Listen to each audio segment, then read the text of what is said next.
नमस्ते, मी वंदना. पुन्हा एकदा माझ्या चॅनलमध्ये तुमचं सगळ्यांचं स्वागत. तर मी 34 छातीचा ब्लाऊज कटिंग तुम्हाला दाखवते. तर अगोदर रिझल्ट बघा किती सुंदर आले. 34 छातीचा पेपर कटिंग मी दाखवणार आहे आणि तोच पेपर कटिंग ठेवून मी हा ब्लाऊज शिवलाय. तर चला आपण पेपर कटिंग बघू. तर अगोदर आपल्याला उंची घ्यायची आपल्या आवडीनुसार. मी 14ची उंची घेतली. 14ची उंची घेतली. पुन्हा एकदा आपल्याला एक लाईन आखून घ्यायची 14 इंचावर. आता आपल्याला शोल्डर टाकायचे 5 इंच आणि थोडंसं खाली पण 5 टाकायचे. ते कशासाठी का लाईन एकसारखी सरळ यावी म्हणून. आणि 5.5 इंचावर मी मोंढा टाकलाय.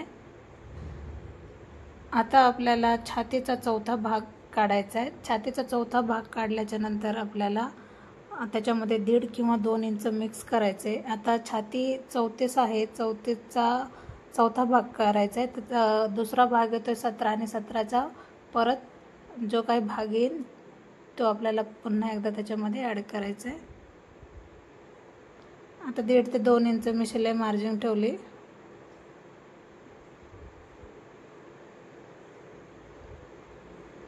आता वरती जे माप बसलं त्याच्यामध्ये मी फक्त खाली कमरेमध्ये अर्धा इंच कमी केलं. असं पण चालतं.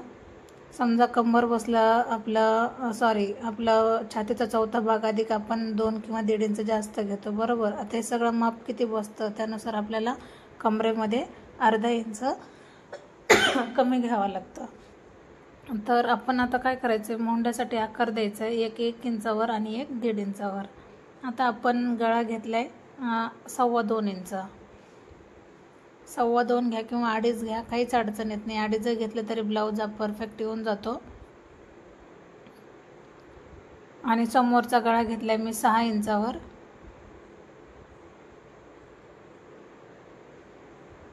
समोरचा गळा 6.5 जरी लागला तुम्हाला तर घ्या तुम्ही, काय अडचण येत नाही, मापात बसतो.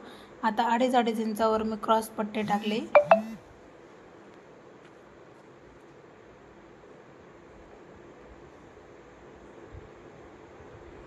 आता आपल्याला नॉर्मल पद्धतीने आपल्याला आकार देऊन घ्यायचा आहे. मी कटोरीसाठी घेतले 4.5 इंच.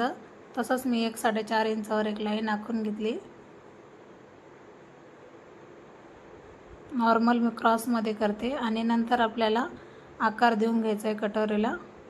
तर आकार देताना व्यवस्थित आकार द्या.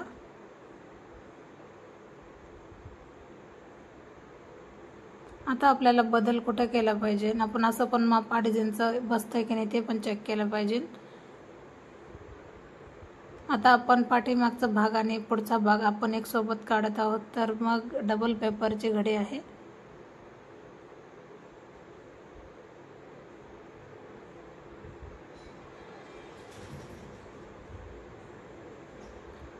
आता आपण याच्यामध्ये पाठीमागचा भाग तसंच ठेवणार. तर समोरच्या भागाचा आपल्याला कटिंग करायची.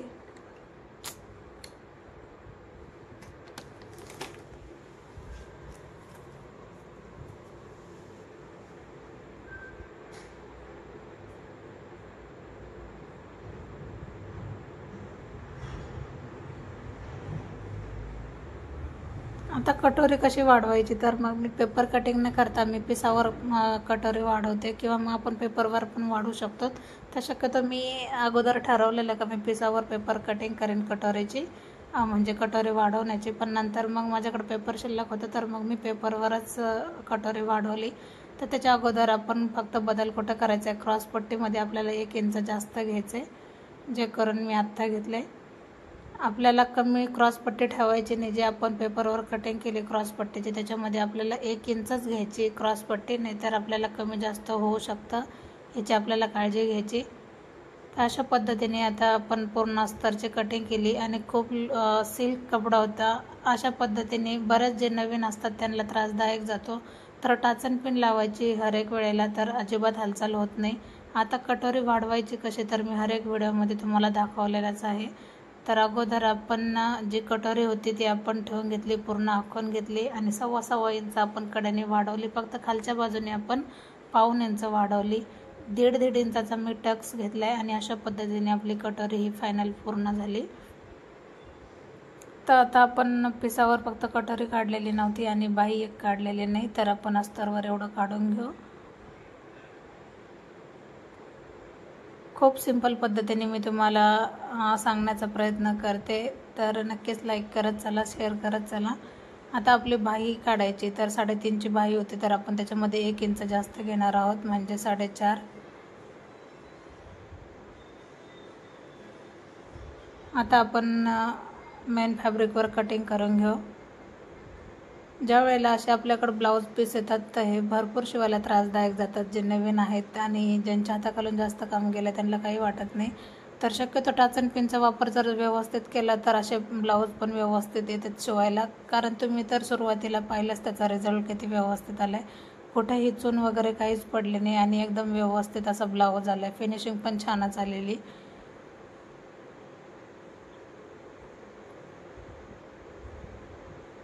तर असे कपडा फेस टू फेस कधीच कट करू नका, कारण लूज कपडा आहे, कुठं पण ताणला जातो.